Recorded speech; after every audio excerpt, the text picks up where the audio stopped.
तो जय हिंद साथियों, नमस्कार। आशा करते हैं आप लोग अच्छे होंगे, स्वस्थ होंगे, मस्त होंगे। साथियों, हम इस वीडियो में एक नई वैकेंसी के बारे में बात करने वाले हैं जो कि एक बहुत ही बेहतरीन वैकेंसी है साथियों। और ये वैकेंसी रेलवे की तरफ से जारी किया गया है। 1000 प्लस पद और वैकेंसी को जारी किया गया है और अलग अलग योग्यता के अनुसार इसमें पोस्ट रखा गया है साथियों। तो हम बताएंगे आपको किस विभाग की तरफ से आया हुआ है, पद नाम क्या है इसमें। जैसा कि ये रेलवे टीचर कहा जा रहा है, इस वैकेंसी को रेलवे टीचर वैकेंसी कहा जा रहा है और जो टोटल पोस्ट है वह है 1036। ठीक है, तो चलिए स्क्रीन पर आपको हम ले चलते हैं और इस वैकेंसी के बारे में आपको पूरा डिटेल से हम दिखाते हैं और एक एक करके कैटेगरी वाइज आपको पोस्ट दिखाते हैं और योग्यता दिखाते हैं। ठीक है साथियों, तो चलिए हम आपको ले चलते हैं उस स्क्रीन पर।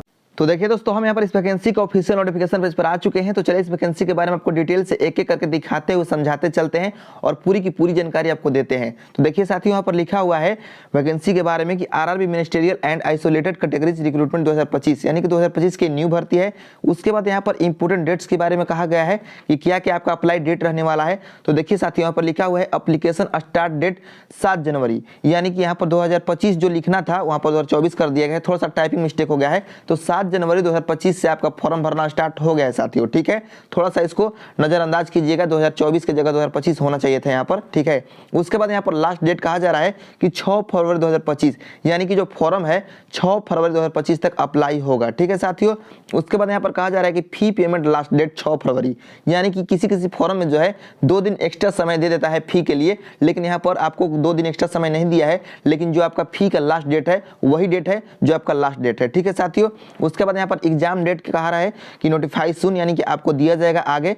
उसके बाद यहाँ पर साथियों दिया जा रहा है आपका एप्लीकेशन फी, यानी आपका जो फी होगा माने फॉर्म का वह कितना होगा। तो देखिए साथियों, अगर आप जनरल कैटेगरी या ओबीसी या ईडब्ल्यूएस से आते हैं तो आपको 500 रुपये का फी देना होगा यहाँ पर, और आपको एससी एसटी से अगर आप आते हैं तो आपको 250 का फी देना होगा। वहीं आप फीमेल से आते हैं, यानी कि अगर आप लड़की हैं और कभी मतलब किसी भी कैटेगरी से है तो आपको जो है यहाँ पर 250 रुपये का फी देना है। ठीक है साथियों, उसके बाद यहाँ पर कहा जा रहा है कि जो ये आपका फी है वो आपको वापस कर दिया जाएगा। कब किया जाएगा?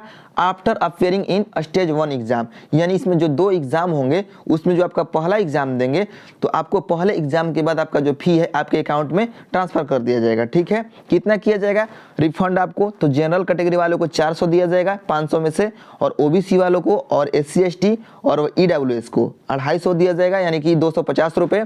ठीक है, उसके बाद यहाँ पर ऑल कैटेगरी फीमेल, यानी सभी लड़कियों को जो है 250 रुपये लगेगा फॉर्म भरने के लिए, और आपका सेम पैसा उतना ही पैसा आपको वापस कर दिया जाएगा। ठीक है, उसके बाद यहाँ पर कहा जा रहा है कि candidate have to pay their examination fee through debit card या क्रेडिट कार्ड या नेट बैंकिंग या यूपीआई, यानी आप इन जो है डेबिट कार्ड क्रेडिट कार्ड के माध्यम से आप फी जो है पेमेंट कर सकते हैं। ठीक है, उसके बाद यहाँ पर कहा जा रहा है साथियों एज लिमिट के बारे में कि क्या आपका एज लगेगा यहाँ पर। तो देखिए थोड़ा सा आपको हम बताना चाहेंगे कि आपका 1 जनवरी 2025 तक आपका उम्र 20 साल हो जाना चाहिए। ठीक है, उसके बाद यहाँ पर मिनिमम एज आपका 20 साल बताया ही गया है। उसके बाद आपका मैक्सिमम 25 साल होना चाहिए 1 जनवरी 2025 तक। आपका अगर 25 साल हो गया है तो आप फॉर्म भर सकते हैं। उसके बाद यहाँ पर कहा गया है साथियों कि एज रिलैक्सेशन एज पर आरआरबी रिक्रूटमेंट रूल्स, यानी कि आपको यहाँ पर जो उसके रूल्स है आरआरबी के उसके अनुसार आपको छूट दिया जाएगा, जिसमें आपको ओबीसी के लिए 3 साल का छूट दिया जाएगा और एससी एसटी को कितना दिया जाएगा 5 साल का छूट दिया जाएगा। ठीक है, उसके बाद यहाँ पर कहा जा रहा है साथियों कि वैकेंसी डिटेल्स, यानी कि इस वैकेंसी के बारे में पूरा डिटेल से बताया गया है कि किस पोस्ट पर कितना वैकेंसी है। तो देखिए टोटल पोस्ट 1036 है, जिसमें आपका पीजीटी का जो पोस्ट है आप देख सकते हैं पोस्ट ग्रेजुएट टीचर्स का 187 पोस्ट है। ठीक है, उसके बाद यहाँ पर साइंटिफिक सुपरवाइजर का जो पोस्ट है उसके लिए 3 सीटें हैं। ट्रेंड ग्रेजुएट टीचर्स यानी कि टीजीटी के लिए 338 पोस्ट है, सबसे ज़्यादा इसी में है। चीफ लॉ असिस्टेंट का 54 पोस्ट है। पब्लिक प्रोसेक्टर का यहाँ पर जो है 20 सीटें हैं।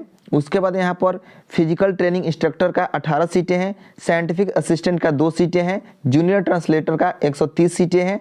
सीनियर पब्लिसिटी इंस्पेक्टर का 3 सीटें हैं।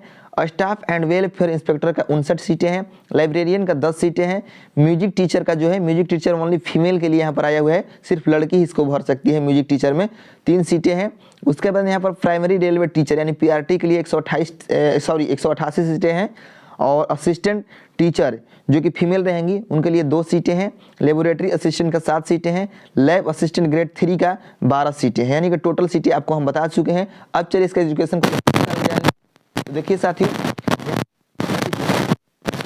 टीचिंग वाला पोस्ट नहीं है, यानी टीचर वाला ये पोस्ट नहीं है। उसके लिए क्या क्या होता मांगा गया, तो देखिए जूनियर ट्रांसलेटर का जो पोस्ट है इसमें आपका होना चाहिए। बाकी आप पढ़ लीजिए क्या क्या आपका पोस्ट है, ठीक है। इसमें थोड़ा सा आपको एलिजिबिलिटी जो है ये स्क्रीनशॉट ले लीजिए, आप समझ सकते हैं। अगर आप इस पोस्ट के लायक फॉर्म भर रहे हैं तो आप जरूर इसको समझ सकते हैं, ठीक है। अगर हम बताते हैं, हम भी बता सकते हैं आपको, लेकिन थोड़ा सा यहाँ पर समय ज़्यादा लग जाएगा वीडियो में, तो हम नहीं चाहते हैं कि थोड़ा सा आपको समय लें, ठीक है। तो आप लोग इसको पढ़ लीजिएगा।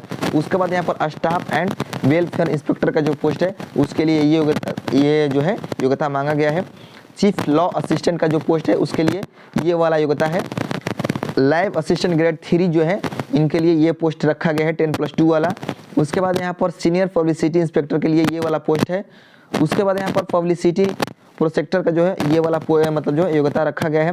अब टीचिंग जो पोस्ट है टीचर, उसके लिए आप देख लीजिए पीजीटी टीचर बायोलॉजी, यानी जो बायोलॉजी का टीचर रहेंगे उनके लिए ग्रेजुएट पास होना चाहिए, और ग्रेजुएट जो है आपका बायोलॉजी या बोटनी या जूलॉजी से पास होना चाहिए 50% मार्क्स के साथ। पीजीटी मेल्स के लिए जो है यहाँ पर आप देख सकते हैं यही वाला यहाँ पर जो है सेम मांगा गया है, ठीक है। उसके बाद आप देख सकते हैं, स्क्रीनशॉट ले लीजिएगा इसका और आप समझ लीजिएगा, ठीक है।